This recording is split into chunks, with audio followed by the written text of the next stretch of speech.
बिस्मिल्लाहिर्रहमानिर्रहीम, अस्सलामुअलैकुम, good morning Lahore. आज की खूबसूरत सुबह की बहुत सी चाहतों, बहुत सी मुस्कुराहटों और बहुत सी मोहब्बतों के साथ मैं हूँ रुखमा इरफान मलिक और आप सबको आज के इस शो में वेलकम करती हूँ। तो जनाब, आज शो के आगाज़ में एक बड़ा इम्पॉर्टेंट मैसेज जो आप सबके साथ मैं शेयर करने वाली हूँ, और जनाब वो मैसेज ये है कि हैप्पीनेस जो है, खुश रहने का ना दिल हर इंसान का करता है, लेकिन हम सबको मालूम नहीं होता कि खुश रहना किस तरह से है। बिकॉज़ हमने अपनी खुशी जो है ना कुछ सर्टन सिचुएशंस पर और इंसानों के साथ मुंसलिक कर दी होती है, और हम अपनी खुशी के लिए उन पर डिपेंडेंट होते हैं या सिचुएशंस पर डिपेंडेंट होते हैं कि अच्छा हमारा अगर ये हमारी अकॉम्प्लिशमेंट हो गई, हमने ये टारगेट अचीव कर लिया, हमें हमारी मंशा के मुताबिक नौकरी मिल गई, then we will be happy.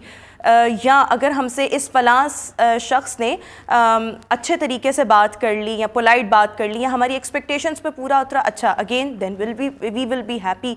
So इस चक्कर में होता क्या है कि वो चीज़ें अगर हो भी जाए ना तो आप खुश नहीं रह सकते, फिर आपकी जो एक्सपेक्टेशंस है वो और चीज़ों के साथ अटैच होती हैं, और फिर हम हर चीज़ के पीछे भागते रहते हैं कि अच्छा ये मिलेगा तब खुशी मिलेगी, ये मिलेगा तब खुशी मिलेगी।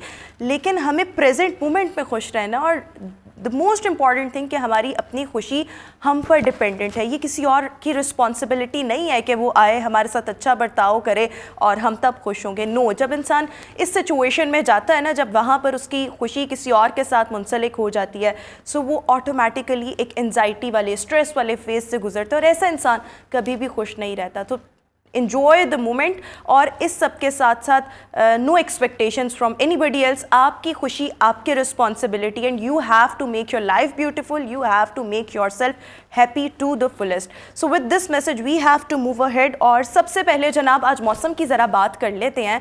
तो लाहौर का मौसम मैं ये तो नहीं कहूँगी खुशगवार है, ठीक है, मैं सुबह भी आ रही थी तो धूप भी थी, हल्की फुल्की हवा भी थी, लेकिन जैसे जैसे दिन गुजरेगा ना तो पिछले 3-4 दिनों के एक्सपीरियंस से मैं अब ये बात कह सकती हूँ कि आज फिर हमें वो वाली जो सही गर्मी वाली धूप होती है ना वो फ़ील होती है जैसे जैसे 11, 12, 1, 2 बजे का टाइम आता है। बट बहरहाल शहर लाहौर का मौसम आने वाले एक हफ़्ते के दौरान कैसा रहेगा, आज के हवाले से वेदर प्रेडिक्शन क्या है, हमारे नुमाइंदे जनाब हाफिज़ महबूब अली इस वक्त हमारे साथ मौजूद हैं। हाफिज़ महबूब अली, बताइएगा कैसा रहेगा शहर लाहौर का मौसम? जी बिल्कुल, बात की जाए लाहौर शहर के मौसम की तो आज जो है वो मौसम खुश्क और सर्द रहने का इम्कान है। सूरज जो है वो खूब आग बरसेगा। आज जो है वो लाहौर का ज़्यादा से ज़्यादा दर्जा हरारत 25 डिग्री सेंटीग्रेड, जबकि कम से कम 10 डिग्री सेंटीग्रेड रहने का इम्कान है। इस वक्त जो लाहौर का दर्जा हरारत है वो 14 डिग्री सेंटीग्रेड रिकॉर्ड किया गया है। हवा में नमी का तनासुब जो है वो 38% है, जबकि हवाएं जो हैं वो 18 किलोमीटर फी घंटा की रफ्तार से चल रही हैं।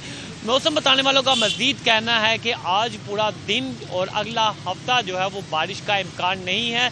दिन के वक्त जो है वो मौसम खुश्क और सर्द रहने का इम्कान है, जबकि रात के वक्त जो है वो सर्दी की शिद्दत में इजाफा हो जाएगा। और ये पूरा महीना जो है वो रात के वक्त जो मौसम है उसमें सर्दी और हुनकी और तेज़ हवाएं चलेंगी, जिसकी वजह से सर्दी की शिद्दत में इजाफा हो जाएगा। जबकि दिन के वक्त जो है वो आहिस्ता आहिस्ता गर्मी होना शुरू हो जाएगी। और इस वक्त जो है वो लाहौर शहर में सूरज मियाँ जो है वो खासे गर्म दिखाई दे रहे हैं। आज पूरा दिन जो है वो सूरज जो है वो इसी तरह बरसेगा, जबकि कल और परसों जो है वो हल्के हल्के बादल जो हैं वो लाहौर शहर में आएंगे। लेकिन so thank you so much हाफिज़ महबूब अली, हमें शहर लाहौर का मौसम बता रहे थे, और बारिश का तो इस हफ्ते कोई इम्कान नहीं, बट बहरहाल रात के वक्त मौसम जो है वो खुशगवार रहेगा।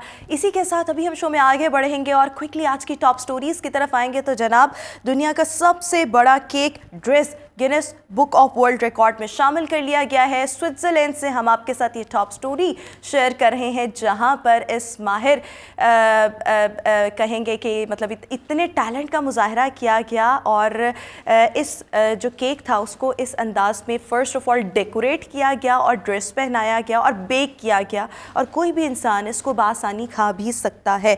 सो ड्रेस बनाकर एक बहुत बड़ा केक जो था वो बनाया गया, और फिर इसके बाद Guinness book of world record में अपना नाम भी दर्ज करवाया गया। एक माहिर बेकर ने यह कारनामा सर अंजाम दिया, और Guinness book of world record ने अपने ऑफिशियल इंस्टाग्राम पर यह वीडियो भी शेयर की, जिससे इस जो एक्सपर्ट बेकर हम कह लें, इसने खूब दाद समेटी। और बाय द वे जिस इवेंट में इसको प्रेजेंट किया गया, भी आप बल्कि देख भी सकते हैं, वहाँ पर बहुत से लोगों ने फिर बाद में इस केक को खाया भी।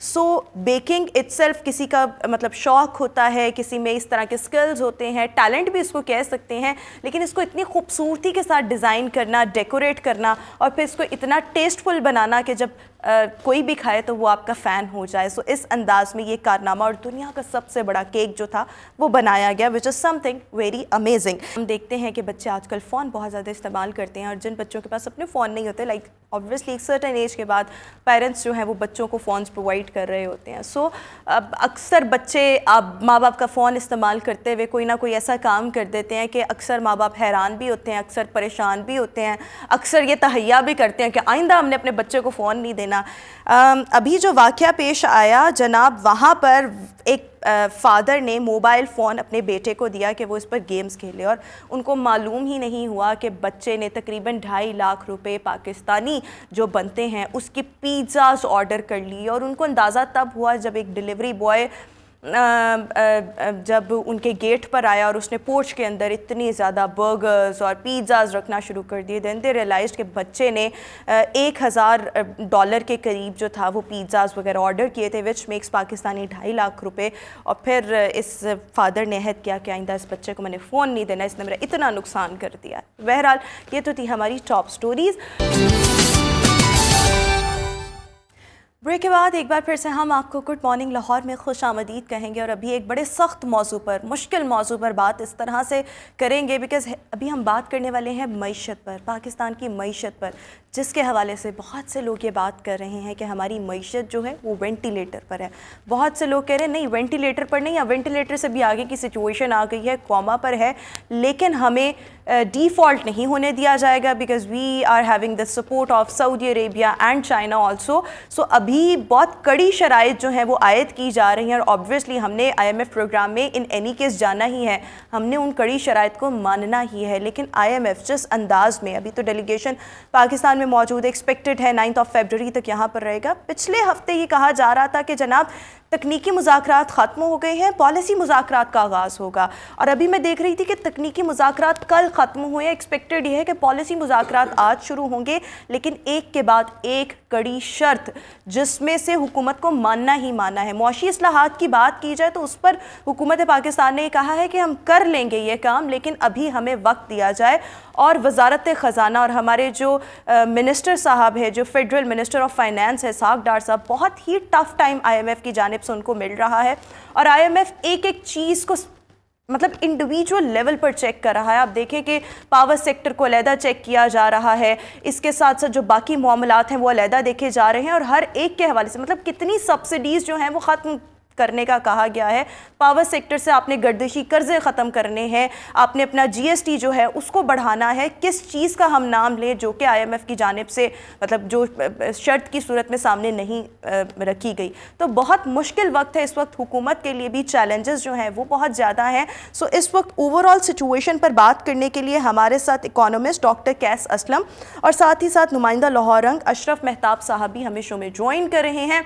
मैं अपने दोनों मेहमानों को थैंक यू करना चाहूँगी। सबसे पहले डॉक्टर कैस असलम का रुख करेंगे। डॉक्टर साहब thank you so much and good morning. So doctor साहब, मेरा पहला सवाल ये कि मईशत को लेकर what are the challenges that we are facing right now and apart from this, जब ये बात कही जा रही थी कि तकनीकी मुज़ाकरात पिछले हफ्ते तक हैं, तो तकनीकी मुज़ाकरात तो कल ख़त्म हुए हैं और फिर पॉलिसी मुज़ाकरात आज से आगाज़ होगा। सो ये डिले और कभी कुछ कहा गया फिर कभी कुछ कहा गया, इसके पीछे क्या रीज़न्स हैं? शुक्रिया, गुड मॉर्निंग। Good morning. बात ये है कि ये जो हमारी अपर क्लासेस की और गवर्नमेंट के अदारों की ऐश है वो ख़त्म होने वाली है। नेचुरली वो उसका बोझ आम आवाम पे पहले भी डालते रहे हैं, अभी भी डालेंगे, मगर जो चैलेंजेस हैं वो सबसे बड़े तो करप्शन के हैं, मिसयूज़ ऑफ पावर के हैं, पिल्फरेजेस के हैं, सर्कुलर डेट के हैं, अमीरों का टैक्स ना देना है, बाकी अवाम जो है वो पूरी तरह 8 घंटे काम ना करने को है।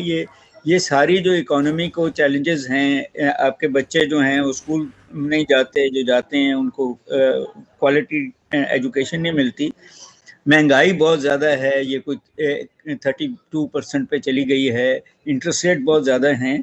तो कंपेटिटिवनेस हमारी नहीं है इंटरनेशनल मार्केट में, डॉलर हम नहीं कमा सक रहे, खर्चा तो हमने कम किया ही नहीं है, अपने नेचुरल रिसोर्सेज से हम बिजली पैदा नहीं करते, पानी को हम सेव नहीं करते। तो ये सारे जो इश्यूज हैं वो इस वक्त जो क्राइसिस आपका आया हुआ है उसमें पहली बात तो ये है कि आपका जो गवर्नमेंट है वो बहुत सारी अदारे जो हैं ख़त्म करने पड़ेंगे क्योंकि वो ज़ाया कर रहे हैं पैसे। दूसरा ये है कि लोगों पे जो टैक्स नहीं देते उन पे टैक्स लगाना चाहिए, हालांकि वो आगे अवाम पे टैक्स, जिसमें पेट्रोल पे जब आप टैक्स लगाएंगे तो सब चीज़ महंगी हो जाएगी। बिल्कुल। तो हमें कंपेटिटिव होना है, हमें जिसको कहते हैं अपनी इकोनॉमिक वैल्यू को कम करके एफिशिएंट होना है। ये ऐसे ही है कि एक मोटा सा आदमी को आप उस पर डाल दें वो जो ट्रेनर के आप दौड़ लगाओ तो वो मुश्किल होता है, वो वक्त चाहिए होता है। तो वो गवर्नमेंट ऑफ पाकिस्तान और ये जो 7 गवर्नमेंट्स हैं प्रोविंशियल गवर्नमेंट्स, वो जो पॉलिटिकल बिकरिंग है, वो जो टैक्स ना देना है, वो जो इकोनॉमी का डॉक्यूमेंट ना होना है, क्योंकि हम वेस्टेड इंटरेस्ट को कुछ ना कुछ तबके को ट्रेडर्स को मराते हैं, छूटें दिए जा रहे हैं। इसी तरह जो एक्सपोर्टर्स हैं उनको मुफ्त बिजली देते हैं। तो IMF ये कह रही है कि जनाब आप इंटरनेशनल कंपेटिटिव होते हैं तो हों, तो हमसे अगर आप पैसे मांगना चाहते हैं तो फिर हमारी शर्तें लगानी पड़ेंगी, और ये शर्तें जो हैं ये कैपिटलिस्ट इकोनॉमी का हिस्सा होती हैं। ठीक है। आप ये नहीं कर सकते कि कैपिटलिज्म भी बिल्ड करें और सारा जो इकोनॉमिक काम है वो गवर्नमेंट से लें। तो दोनों में से एक काम करना पड़ेगा, या गवर्नमेंट ले ले सारा काम या फिर प्राइवेट सेक्टर को दिया जाए, मगर प्राइवेट सेक्टर के लिए महंगा हो जाएगा क्योंकि इनपुट कॉस्ट जो है बिजली की अब ये सारी जो है वो सारी महंगी हो जाएगी। तो सिर्फ वही लोग सरवाइव करेंगे जो एफिशिएंट हैं, जिनके पास अच्छी मशीनें हैं, जिनके पास वर्क हैबिट्स हैं, जिनके पास पढ़े लिखे लोग हैं।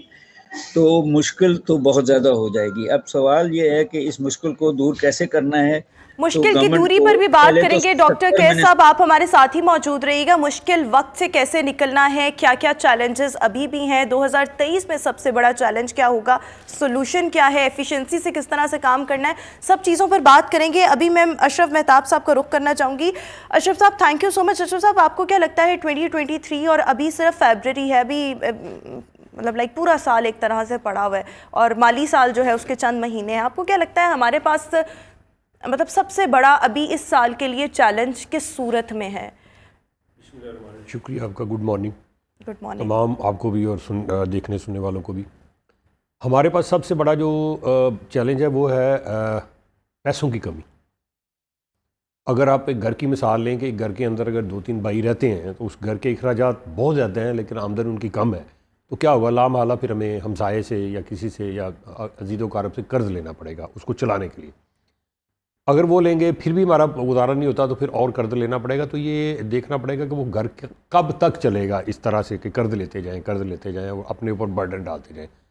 ये पिछले 35 साल के अंदर जो बहुत ज़्यादा हमने कर्ज़ लिए हैं उसकी वापसी हमारे लिए बहुत मुश्किल बनी हुई है। ये पूरे साल की अगर बात करें तो 2023 के अंदर हमें 14 अरब डॉलर चाहिए। 14 अरब डॉलर चाहिए हमें कर्ज़ की असल जो रकम है और जो किस्तें अदा करनी है और बाकी जो सूरत हाल है। इसको अगर आप साल के अंदर कैलकुलेट करें तो हर महीने हमें 1.25 अरब डॉलर का हमें चाहिए, लेकिन हमारे पास तो इतने हैं नहीं, टोटल 4 अरब डॉलर से भी कम है। और इस वक्त जो हमारे कंटेनर फंसे हुए हैं वहाँ पे कराची पोर्ट के ऊपर, जो हमारी सनतें चलेंगी, खाम माल आएगा उनके अंदर है और वो आएगा, वो प्रोडक्ट्स बनेंगी, एंड प्रोडक्ट्स बनेंगी, फिनिश गुड बनेंगी और वो हम बेच के तो एक्सपोर्ट करके तो फिर उससे हम डॉलर कमा सकते हैं। हमारे पास और कोई ज़रिया नहीं है कि हम डॉलर कहीं से छाप लें या कर लें, क्योंकि डॉलर चूँकि गैर मुल्की करेंसी है, अमेरिकन करेंसी है। हम अपने नोट तो छाप सकते हैं, हम ये नहीं देखते कि नोट जो छाप रहे हैं उनके पीछे हमारे पास कोई ज़र ज़मानत है, कोई दात हमने रखी है कि नहीं रखी, जैसे सोना होता है या चांदी होती है। तो हम अपना वो जो है ना ज़रूरत को पूरी करने के लिए हम धड़ाधड़ नोट छापते जाते हैं। तो उसका ये होता है आफ्टर ऑल उसके इफेक्ट्स ये आते हैं कि फिर महंगाई होती है, क्योंकि वो जो करेंसी कागज़ों की शक्ल में घूम फिर रही होती है उसकी वैल्यू कोई नहीं होती, क्योंकि उसके पीछे हमारे पास कोई सॉलिड दात नहीं है जो हम रखते हैं। तो यही वजह है जब हम कहते हैं जी IMF ऐसे क्यों कर रहा है, IMF ऐसे क्यों कर रहा है, मैं ये कहना चाहता हूँ कि आप किसी बैंक से कर्जा लें, लोकल बैंक से, आप उनके पास जाएं तो कितनी कड़ी शराइत वो रखता है। बिल्कुल।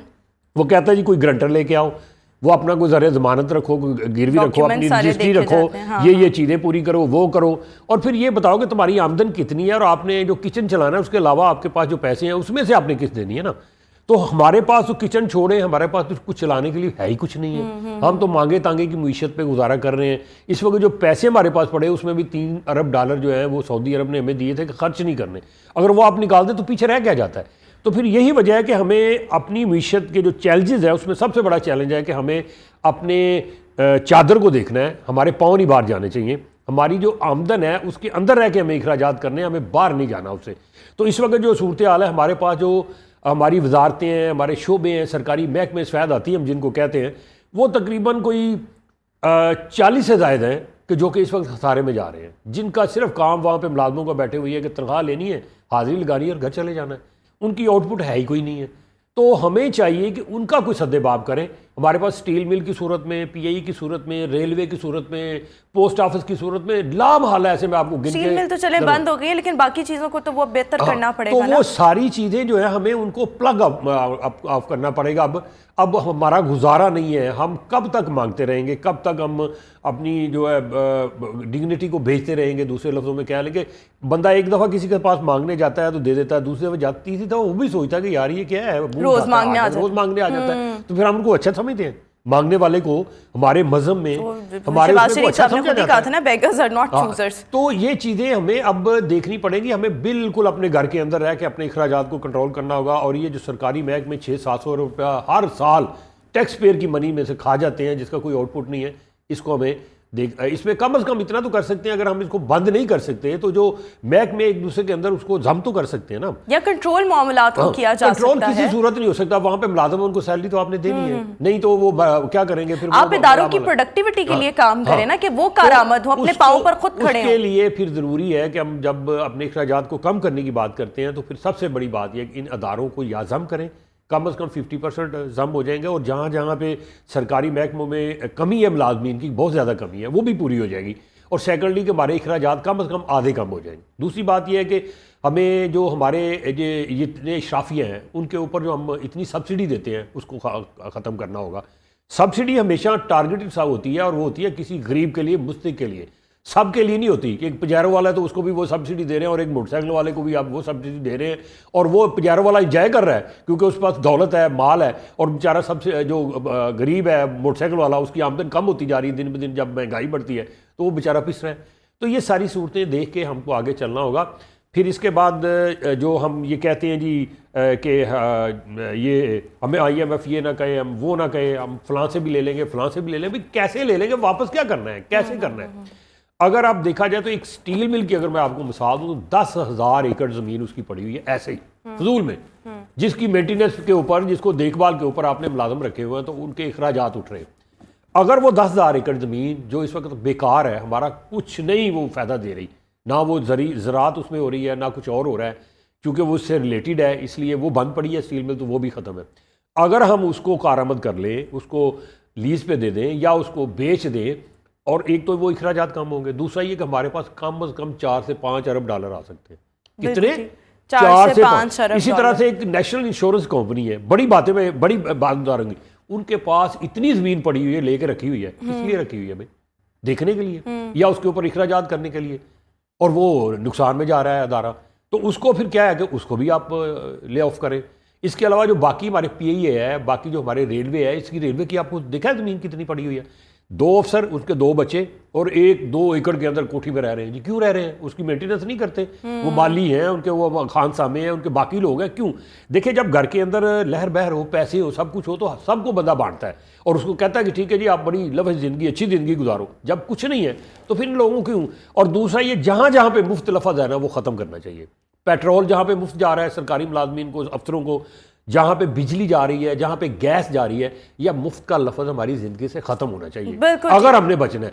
तो वो सारी चीज़ें जब हम पे कर रहे हैं, हम 20 पे, 25 पे, 50 पे फीस यानी आपकी गुफ्तगू से मैंने एक चीज़ जो मेन इंपॉर्टेंट जो पॉइंट मैंने पिक किया है वो ये है कि इदारों को जो सफ़ेद हाथी बन चुके हैं उनको एक दूसरे में जम किया जाए। एक ऐसी वैसे ऑप्शन रह सकती है। डॉक्टर कैस साहब, सबसे पहले एक ये बात कि चैलेंज 2023 का सबसे बड़ा क्या है, और अगर हम मुख्तलिफ ऑप्शंस को देखें कि जब हम सोल्यूशंस की बात करते हैं तो जो हमारे इदारे जैसे PIA है या और मुख्तलिफ इदारे हैं जो सफ़ेद हाथी बन गए हुए हैं, जो हमें कमा के कुछ नहीं दे रहे, उल्टा हुकूमत को अपने पास से उन पर इन्वेस्ट करना पड़ा है, ये ऑप्शन उनके लिए कैसा है कि इदारों को इदारों में जम कर दिया जाए? डू यू थिंक कि ये वर्केबल है? जी देखें, ये बड़ी खूबसूरत बातें की हैं अशरफ मेहताब ने। ये बिल्कुल जम होने चाहिए। जो जिस पे हम सिर्फ खर्चा कर रहे हैं उनको हम बेच दें और उस पैसे से कर्जा उतारें। आपने 2023 का चैलेंज किया, तो चैलेंज तो दो ही हैं। एक ये है कि आपकी कैपेसिटी डॉलर कमाने की बढ़े, और दूसरा ये है कि लोगों की कैपेसिटी कारोबार करने की बढ़े। और ये दोनों, पहली शर्त उसके लिए ये है कि आपके जो इंटरेस्ट रेट 17% पे लेके गए हुए हैं, कुछ लोगों को मराहतें देने के लिए, बैंकिंग सेक्टर को मराहतें देने के लिए वो 8-9% पे लेके आए, ताकि लोगों के पास इतना पैसा बचे कि वो इन्वेस्टमेंट कर सकें, दूसरों को मुलाजमत दे सकें, तो इन्फ्लेशन भी कम होगी और आमदनियाँ भी बढ़नी शुरू हो जाएंगी।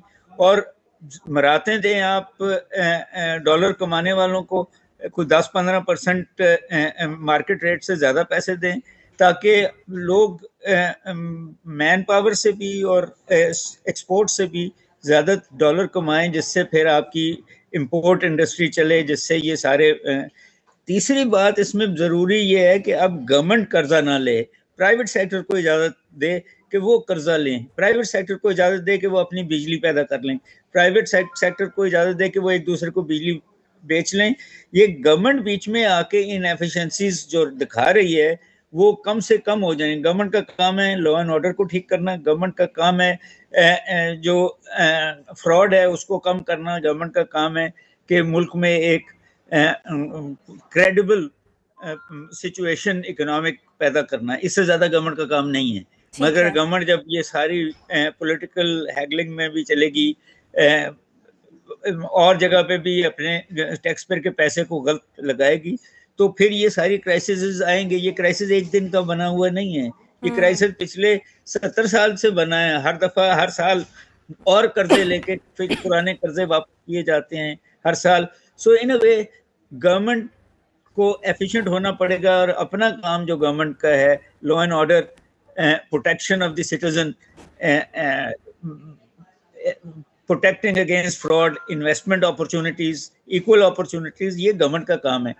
बच्चों को तालीम अगर गवर्नमेंट दे सकती है तो दे, नहीं दे सकती तो प्राइवेट करे और सब्सिडाइज करे उस तालीम को।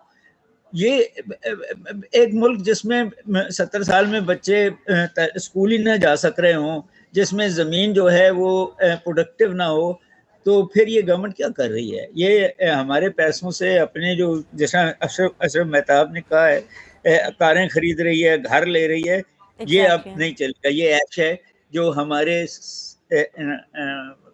पैसों पे और दुनिया के कर्जों पे ये कर रहे हैं। तो IMF मेरा ख्याल है कि इस दफ़ा बड़े सख्त जो शर्तें लगा रही है वो इन्हीं पे लगा रही है। नेचुरली ये अवाम पे बोझ डालना चाह रहे हैं, मगर वो अब डलेगा नहीं। अब इनको भी उसका हिस्सा डालना पड़ेगा। अशराफिया के लिए अब सख्त शराइत हैं और उनको मानना पड़ेगा। जी बिल्कुल मानना पड़ेगा, वरना तो आपकी क्रेडिबिलिटी इस मुल्क की जो है वो दाव में लगी हुई है। आप देखिए तो सही ना कि आपके बड़े अच्छे दोस्त मुल्क हैं जो आपको बेल आउट करना चाहते हैं, मगर अब वो भी पूछते हैं। सऊदी अरब ने पूछा है कि ये हर साल आप हमसे पैसे मांगते हैं, वो किधर जाते हैं? आप कोई ऐसा प्रोजेक्ट तो दिखा दें हमें जो पिछले 5 साल में 10 साल में लगाया हो हमारे पैसे से, जिससे आप हमारा पैसा वापस कर सकें।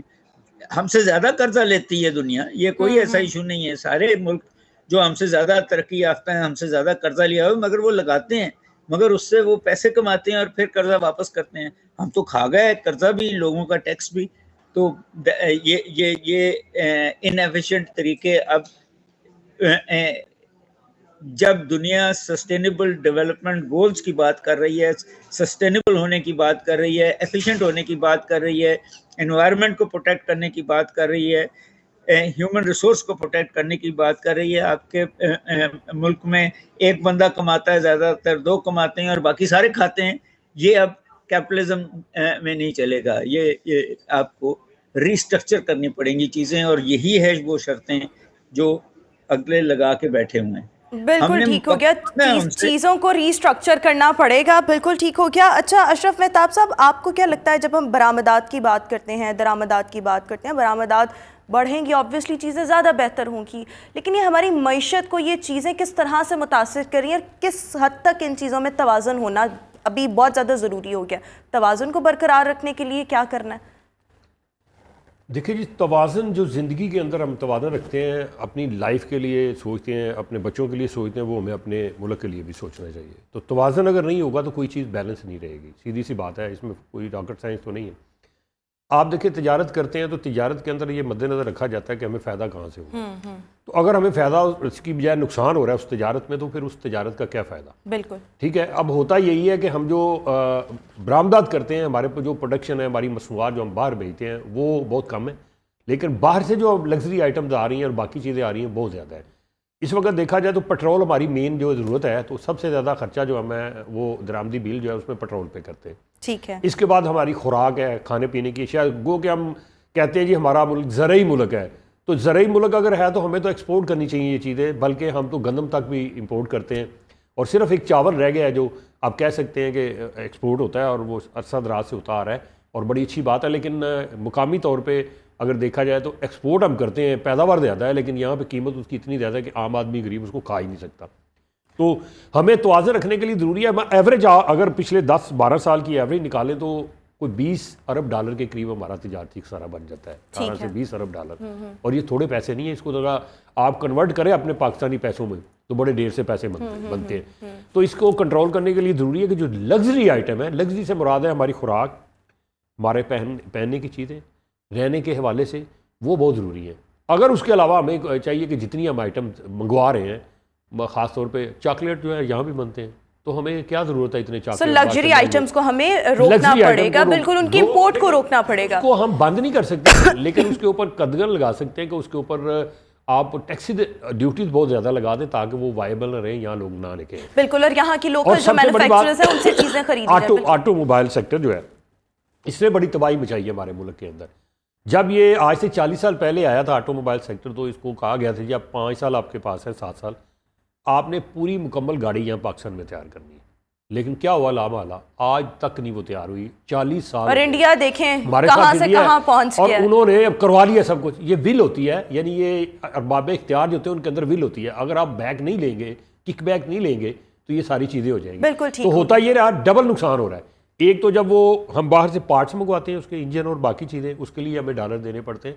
जब वो कंपनियां मुनाफा कमाती हैं तो वो बाहर ले जाती हैं। तो ये दो चीज़ें फिर नुकसान करती हैं। आप देखिए सड़कों के मुल्क हमारा कर्जा मकरूज है, इतना गरीब मुल्क है, सड़कों के ऊपर आपने हाल देखा है गाड़ियां किस किस किस्म की चल रही हैं। बिल्कुल, मैं तो हैरान होती, मैं किसी मॉल शॉपिंग मॉल में जाती हूँ तो मुझे तो लगता है कि यहाँ पर पार्किंग के लिए सबसे बड़ा मसला बना हुआ है और हम कर्ज़ई मुल्क है। तो ये क्या जरूरत है इतनी बड़ी लग्जरी गाड़ियां लाने की? मसलन मेरे घर के अंदर अल्लाह ना करे मेरी आमदन नहीं है, मुझे कोई अचानक किसी चीज़ की जरूरत या कोई ऐसी पड़ जाती पैसे की, तो मैं क्या करता हूँ, बड़ी गाड़ी भेज देता हूँ, छोटी ले लेता हूँ। ठीक है, क्योंकि गुजारा करना है ना। तो फिर इसलिए हमें कम अज़ कम ये चाहिए कि हम जो लग्जरी लाइफ है उससे निकले। जितने भी लोग हैं जो इशराफी हैं, जो उनका मुल्क है, हमारा भी मुल्क है, उनको ज़्यादा सोचना चाहिए। जिनके पास पैसा है, जिन्होंने डॉलर छुपाए हुए हैं, कारोबार करने के लिए छुपाए हुए हैं और ज़ख़ीरा करके रखे हुए हैं, अल्लाह ताला उनको पूछेगा कि उनको मुल्क का कोई बिल्कुल ठीक हो गया। तो हमें पहले से डॉक्टर कैस ने कहा कि चीज़ों को रीस्ट्रक्चर करने की ज़रूरत है, आपके मुताबिक इदारों को एक दूसरे में जम करने की ज़रूरत है, लग्जरी आइटम्स इनको कंट्रोल, इतनी ड्यूटीज़ आप लगा दें कि फिर लोग जो हैं वो खुद ही लोकल मैन्युफैक्चरर्स की तरफ जाएं, इम्पोर्ट ज़रा कम करनी चाहिए, एक्सपोर्ट ऑब्वियसली ज़्यादा। तो ये चीज़ें जो हैं वो इस तरीके से बेहतर हो सकती हैं, और जो चीज़ आप ले रहे हैं उसको आवाम पर लगाएं भी, बिकॉज हमें जो मिलता है वो हमारे यहाँ टैक्सेस इसमें भी यहाँ थोड़ा सा अशराफिया बता के दें, पास जा जितने रहे हैं। तरक्की याफ्ता मुल्क है ना जो बड़े हैं वो अमीर से पैसा लेते हैं, टैक्स गरीब पे लगाते हैं। यहाँ गरीब से ज्यादा लिए, गरीब से लेकर 70% टैक्स गरीब के ऊपर लगा है। आप बनियान खरीदनी है तो आपको टैक्स देना, जूती खरीदनी है आपको टैक्स देना, आपको कोई चीज भी खरीदनी है आप। अब यही मसला है ना, वो कह रहे हैं पाकिस्तान के मसाइल हल करने के लिए आपने बड़ी मछलियों को शिकंजे में लाना है। इनकम टैक्स, दौलत टैक्स है वो हमारे खौफनाक हद तक कम है। इतना बड़ा वो IMF ने कहा है ना इनको भी रिवाइज 70 से 80 अरब जो 70 से 80 अरब रुपया सिर्फ इनकम दौलत टैक्स जिसे कहते हैं वो आता है। बाकी सारे का सारा जो है गरीब के ऊपर, आम आदमी मुझ पे लगा के टैक्स वसूल किया जाता है। तो यही वजह है कि हमारी आमदन कम होती जा रही है, महंगाई ज्यादा होती जा रही है और हमारी जो जिंदगी है वो जीर्ण होती जा रही है। बिल्कुल ठीक हो गया। सो वेरी राइट, बहुत शुक्रिया, बड़े अच्छे तरीके से आपने तमाम चीज़ों को जो है वो एक्सप्लेन किया। बहुत शुक्रिया। अशरफ मेहताब साहब हमारे साथ शो में मौजूद थे। डॉक्टर कैस आपका भी बहुत शुक्रिया। व्यूअर्स, अभी हम शो में क्विक ब्रेक शामिल करेंगे, ब्रेक के बाद वापस आएंगे। Good morning.